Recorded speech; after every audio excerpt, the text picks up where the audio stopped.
Bakının Qaradağ rayonunda qabaqcadan əlbir olan bir qrup şəxs dövlət tərəfindən xüsusi qorunan təbiət ərazilərinin mühafizə qaydalarını pozaraq qızıl axtarmaq məqsədi ilə Milli Tarix Bədii Qoruqlarından birinin ərazisinə qanunsuz daxil olublar.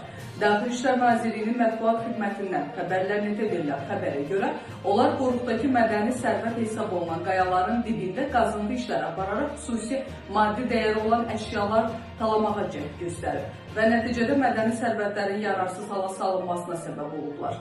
Qaradağ rayon polis idarəsinin əməkdaşlarının keçirdikləri tədbirlərlə əməli törətməkdə şübhəli bilinən 42 yaşlı Kamil Ömərov, 59 yaşlı Məmməd Rəsul İbrahimov, 41 yaşlı Əkbər Əkbərov, 50 yaşlı Niyaməddin Əliyev və 47 yaşlı Elşad İskəndərov müəyyən olunaraq saxlanılıblar. Həmin şəxslər öz əməllərini mobil telefonları vasitəsilə də lentə alıblar. Faktla bağlı cinayət işi başlanılıb, araşdırmalar davam etdirilir.